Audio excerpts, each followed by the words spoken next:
Why would anyone willingly marry someone they don't love? Society sells us a very specific dream, one filled with fireworks, soulmates, and a love that conquers all. We're told from a young age that this magical connection is the only legitimate foundation for a lifelong commitment. Yet, if we are honest, we know the reality is far more complex and nuanced than the fairy tales suggest. For a significant number of people, both historically and today, passionate love simply isn't the primary factor in their decision to marry. This choice is often seen as a tragic mistake or a sign of settling for less than you deserve. But what if it's not a mistake at all? What if, for many, it is a deliberate and calculated strategy? We're often told to marry for love, but for many of history's most stable partnerships, love was the outcome, not the prerequisite. This isn't a story about failure, but about a different set of priorities that we rarely discuss out loud. The decision to commit to a life partner without the spark of romance is one of the most misunderstood aspects of human psychology. It's a choice that operates on a hidden logic, driven by needs that are just as powerful as passion itself. Over the next few minutes, we will pull back the curtain on this taboo subject. We will move past judgment to truly understand the powerful psychological forces at play. You will discover the hidden frameworks that lead intelligent, rational people to build a life with someone they respect and value, but do not romantically love. Prepare to have your assumptions about marriage completely challenged, because the reasons behind this choice are more common, more logical, and far more relatable than you might imagine. This is a topic that can feel deeply uncomfortable because it questions the very core of our modern beliefs about relationships. If you've ever felt that pressure to choose between a good fit and a spark, you are not alone and you are not wrong. Our goal here is not to label these choices as right or wrong, but to understand them with clarity and compassion. We are going to conduct a non-judgmental exploration into a very human pattern of behavior. This video will show you that choosing a partner without love isn't always a mistake. Sometimes it's a strategy. To do this, we are going to unpack the 4 primary psychological archetypes of people who make this very choice. You will meet the pragmatist, the fearful, the hopeful gambler, and the social chameleon. Each archetype reveals a different, powerful motivation that can supersede the need for romantic love. By understanding these profiles, you'll gain a sophisticated new lens to analyze relationships, not just for others, but potentially for yourself as well. And I want you to stick around until the end, because after we explore these 4 archetypes, I'm going to give you a simple but powerful tool called the Clarity Framework. It's a set of 3 questions designed to bring sharp focus to any major relationship decision you might be facing. This journey is about gaining wisdom and perspective, so let's begin our deep dive into the human heart. We will start with the most logical and perhaps most controversial archetype of all. This is the mindset that treats marriage not as a romance, but as the most important business merger of your life. Okay, let's meet our first archetype, the pragmatist. For this person, a simple definition applies. The pragmatist isn't anti-love, they're just pro-stability. They view marriage as a practical partnership, an institution designed to provide security, advance mutual goals, and create a stable environment. Passion is seen as a volatile, unreliable emotion, while compatibility, shared values, and logistical alignment are the bedrock of a lasting union. The core motivation here is a deep-seated desire for order and predictability in a chaotic world. The pragmatist is a long-term strategist, meticulously weighing the pros and cons of a potential life partner. They analyze factors like financial health, career ambition, social standing, and desire for family with the same seriousness one would apply to a major investment. This isn't cold or unfeeling to them. It is the ultimate expression of care and responsibility. They believe that a partnership built on a solid, logical foundation is more likely to withstand life's inevitable storms than one built on fleeting feelings. Let's consider a story to bring this to life. Imagine two ambitious lawyers, Anna and Ben, who have worked together for years. They share an incredible professional respect, identical career goals, and a similar vision for the future, which includes children and a certain lifestyle. There is no passionate spark, but there is deep admiration and seamless compatibility. They sit down and have an open conversation about forming a life partnership. They agree on financial goals, household management, and parenting philosophies. Their marriage is a merger of two lives aimed at maximizing mutual success and well-being. They function as an unbeatable team, supporting each other's careers and providing a secure, predictable home. To an outsider, it might look like a business transaction. But for Anna and Ben, it is the most logical path to achieving the life they both desire. The pragmatist's choice is often misunderstood as cynical. However, from their perspective, they are simply prioritizing the elements they believe truly sustain a partnership over decades. They see friends get married for intense love only to divorce messily over finances or life goals. The pragmatist seeks to avoid that fate by building the house on a solid foundation first, believing that a different kind of love, one of quiet companionship and respect, can grow within its walls. This approach has historical roots in royal and aristocratic marriages, where alliances and dynastic stability were the primary goals.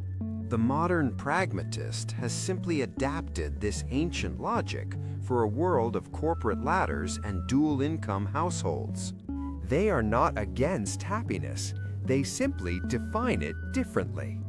For them, happiness is not the thrill of romance, but the deep, quiet satisfaction of a life built according to a well-executed plan. It is a choice rooted in a profound sense of risk aversion. They are hedging their bets against emotional turmoil by investing in tangible, reliable assets like shared goals and mutual respect. This mindset challenges us to ask whether our cultural obsession with romantic love might be blinding us to other valid forms of partnership. The pragmatist believes that a successful life is built, not just felt, and their choice of a partner is the cornerstone of that construction. They are architects of their lives, and they choose their co-builder with careful, deliberate precision. Their world is one of balance sheets and 5-year plans applied to the heart. It is a choice to build love from respect, not to wait for lightning to strike.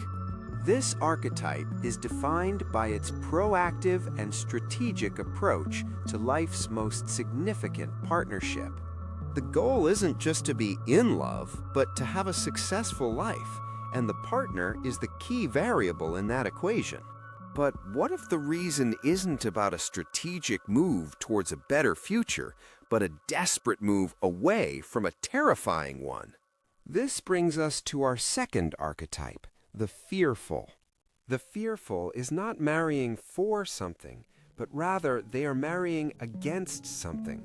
Their decision is driven by a powerful desire to escape a worse alternative, making their choice a defensive maneuver rather than an offensive one. The core motivation is the avoidance of pain, whether it's the pain of loneliness, social judgment, or a ticking biological clock.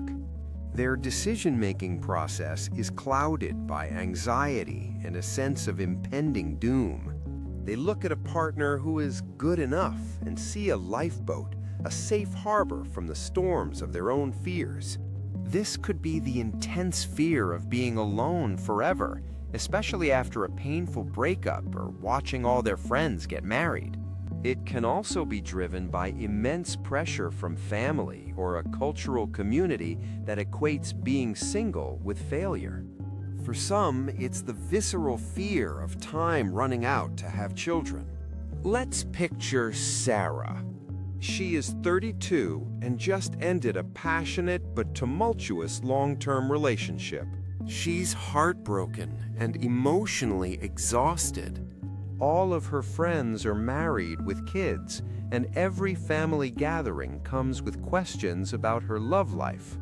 A kind, stable, and predictable man she's been casually seeing proposes. There's no spark, no deep connection, but he's reliable and wants the same things on paper. A voice of panic in her head screams that this might be her last chance for the family and stability she craves. She is terrified of starting over, of more heartbreak, of the deafening silence of her apartment. So she says yes? Her decision isn't a joyful leap of faith, but a frightened step onto what she perceives as solid ground. Sarah is marrying the idea of safety, not the man himself. The psychology of the fearful is rooted in what experts call loss aversion. The perceived pain of losing the opportunity for a family or companionship feels far greater than the potential gain of waiting for true love. Their choice is a risk management strategy, but unlike the pragmatist's calculated plan, it's an emotional and often panicked one. They aren't choosing the best option, they're choosing the least scary one. This often leads to a quiet sense of resignation rather than contentment. The marriage may be stable, but it can feel emotionally hollow, a constant reminder of the compromise that was made out of fear. This archetype highlights a tragic conflict between our internal desires and our external pressures. The fearful individual is often a casualty of a society that puts an enormous premium on being part of a couple. Their story is a cautionary tale about what happens when we let our anxieties write our life script. The validation and security they seek are real needs, but when the decision is a reaction to fear, it can inadvertently build a prison of safety. They secure a partner, but may lose a part of themselves in the process. This choice is about silencing the loud voice of anxiety, even if it means ignoring the quiet whisper of the heart. The marriage becomes a shield against loneliness, but it doesn't necessarily create connection. It's a solution to an immediate problem that can create a much larger, longer-term one. Understanding the fearful is to understand the immense power of our deepest anxieties in shaping our most critical life choices. It is a decision made not with a clear head, but with a racing heart. But it's not always about fear or strategy. Sometimes this choice is born from pure, unadulterated hope. This brings us to our third archetype, who makes a very different kind of bet. This is the hopeful gambler. This person consciously marries someone they aren't in love with, but they make a sincere bet that love will grow over time. They are not settling, they are investing. The hopeful gambler believes that passionate love is fragile, but that a deeper, more enduring, companionate love can be intentionally cultivated from a foundation of respect, friendship, and shared values. Their core motivation is the belief in love as an action, not just a feeling. They look at a partner who is perfect on paper, someone kind, intelligent, responsible, and a wonderful friend, and they make a wager. They gamble that the daily acts of building a life together will eventually ignite the romantic spark that is missing at the start. This is the person who marries their best friend, hoping that the profound platonic intimacy they share will one day blossom into something more. Let's imagine the story of Michael. He is marrying his best friend, Chloe. They have a decade of history, know each other's secrets, and provide unwavering support for one another. Michael isn't passionately in love with Chloe, but he loves her deeply as a person. He's seen fiery romances burn out, and he believes their friendship is a much stronger foundation. He thinks to himself, "The passion will come." How could it not, with a connection this strong? He is making a conscious gamble that their shared life, their inside jokes, and their mutual respect will be the fertile soil from which romantic love will eventually sprout. Michael is betting on the power of proximity and shared experience. The psychology of the hopeful gambler hinges on the distinction between passionate love and companionate love. Passionate love is the intense, all-consuming feeling we often see in movies. Companionate love, as defined by psychologists, is a steadier affection built on deep friendship, trust, and intimacy. The hopeful gambler is essentially trying to reverse engineer the typical relationship trajectory. Instead of starting with passion and hoping to build a friendship, they start with a rock-solid friendship and hope to cultivate passion. It's a gamble because there is no guarantee it will work.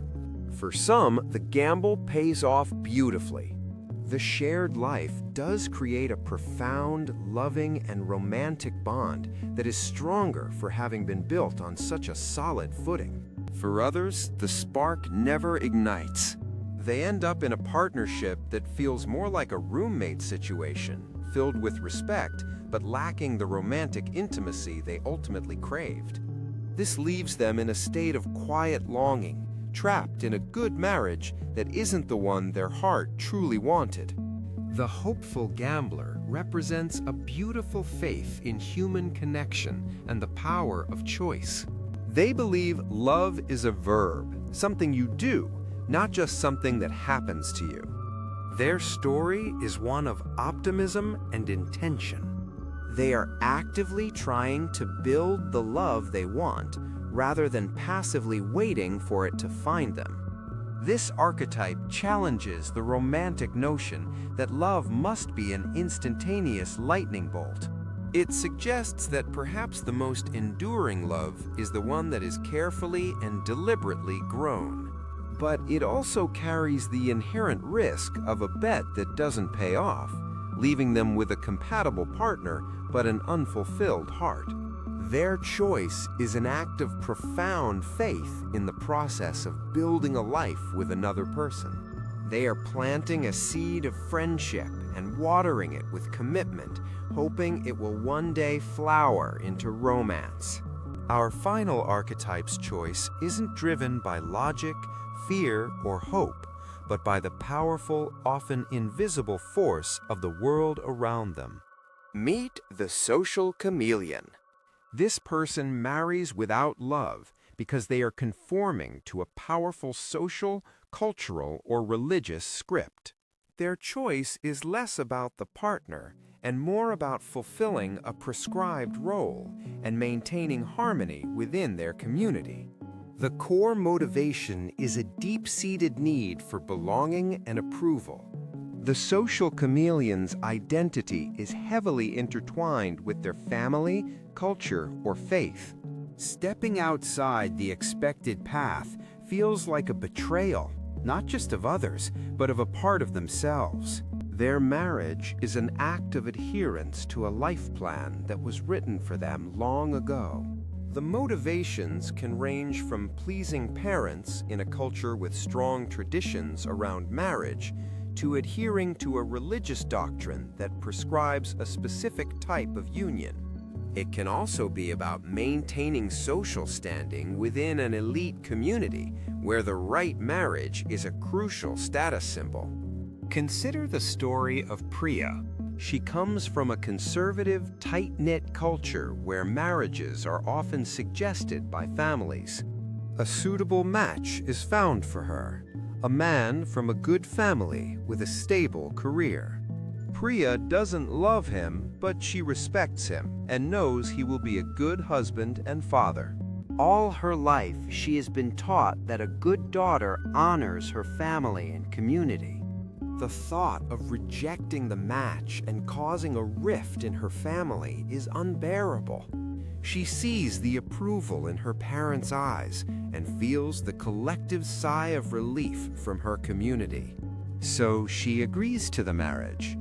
Her choice is an act of love, but it is a love for her family and her culture, not for her future husband.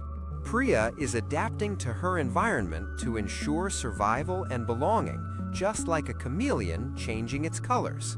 The psychology here is about social conformity and the power of group identity. For many, the need to belong is as fundamental as the need for food or water. Dissent can mean ostracism, which feels like a kind of social death. The social chameleon isn't necessarily weak. They are often making a profound sacrifice of individual desire for the sake of collective harmony. In some cases, these marriages can be very successful and stable. When both partners share the same expectations and commitment to their roles, a strong, respectful partnership can flourish. Love and affection may even grow over time within the safety of that shared cultural framework. However, if the social chameleon feels a deep disconnect between their inner self and the role they are playing, the marriage can become a golden cage. They may live a life that looks perfect from the outside, but feels deeply inauthentic on the inside, leading to a profound sense of alienation. This archetype reveals the immense power of our social worlds in shaping our most personal choices. It forces us to recognize that for a large part of the world's population, marriage is not an individualistic pursuit of happiness, but a communal act of continuity and tradition. The social chameleon's story is a testament to the fact that we are not islands. We are deeply embedded in social ecosystems that shape our desires and our destinies. We've just unpacked some incredibly complex human behaviors. If you're the kind of person who is fascinated by these deep dives into the why behind what we do, then you're in the right place. Consider subscribing to join a community of thinkers who love to explore the hidden dynamics of human psychology. Now that we understand the why behind these choices, the most important question is, what now? This is where theory becomes practical. So now, let's talk about you. Whether you're evaluating your own relationship or simply trying to make sense of these ideas, you need a tool for clarity. I call this the three-question clarity framework. It's designed to cut through the noise of fear, pressure, and hope, and get to the heart of a decision. First, ask yourself, what is the primary driver of this decision? Be radically honest. Is it a strategic move towards stability, like the Pragmatist? Is it a defensive move away from loneliness, like the Fearful? Is it a hopeful investment in the future, like the Hopeful Gambler? Or is it a need to conform and belong, like the Social Chameleon? Naming the primary driver is the first step because it exposes the core need you are trying to meet. You cannot evaluate a choice until you understand what is truly motivating it. This isn't about judgment, it's about diagnosis. Second, ask, what are my non-negotiable needs in a partnership? Forget what you're supposed to want. What do you personally need to thrive? Make a list. It might include financial security, intellectual partnership, shared humor, passionate intimacy, or emotional safety. This list is your personal constitution for a relationship. Now look at the choice in front of you. Does this partnership meet your non-negotiables? A pragmatist might not list passionate love as a non-negotiable, and that is a valid choice. But if you do, and the partnership doesn't offer it, you are setting yourself up for future pain. Clarity here is everything. Finally, the most powerful question of all. Ask yourself, what is the potential long-term cost of this choice, and am I truly willing to pay it for the next 30 years? Every choice has a price. For the pragmatist, the price might be a lack of romantic excitement. For the fearful, it might be a lack of deep emotional connection. For the hopeful gambler, the price is the risk of their bet not paying off. For the social chameleon, it might be a feeling of inauthenticity. There is no right or wrong answer, only a price you are or are not willing to pay. This question forces you to move past the short-term benefits and confront the long-term reality of your decision. Answering these 3 questions won't give you a magical answer, but it will give you something far more valuable: self-awareness. It moves your decision from the realm of confusion into the realm of conscious choice. So we've met the 4 archetypes. We've seen the pragmatist, building a life on logic. We've understood the fearful, seeking a harbor from anxiety. We've walked with the hopeful gambler, betting on a future love. And we've recognized the social chameleon, finding safety in conformity. We started this journey with a simple question: why would anyone willingly marry someone they don't love? Now we have a more complex and compassionate answer. They do it because for some people, at some moments in their lives, other fundamental needs feel more urgent. The need for security, the need for safety from loneliness, the need for a family, or the need for belonging within a community can be powerful enough to overshadow the desire for romantic love. This is not necessarily a tragedy. It is a story of strategy, survival, hope, and humanity.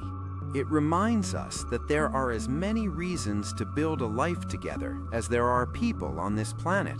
The most important thing is not whether a choice aligns with a romantic ideal, but whether it aligns with a person's true, self-aware needs and values. A marriage without love is not inherently empty, but a marriage without respect, without kindness, and without a shared sense of purpose is destined to fail. Perhaps the goal shouldn't be to judge these choices, but to foster a world where everyone has the clarity and freedom to make the one that is truly right for them. True love is a beautiful thing, but a life built on honesty, respect, and mutual support is its own powerful masterpiece. Our exploration of human psychology doesn't stop here. If you found this deep dive valuable and want to better understand the complexities of the human mind, make sure to subscribe and hit that notification bell. I have a question for you to leave in the comments. Which of the 4 archetypes resonated most with you or reminded you of someone you know? I'd love to read your thoughts. Thank you for thinking with me today.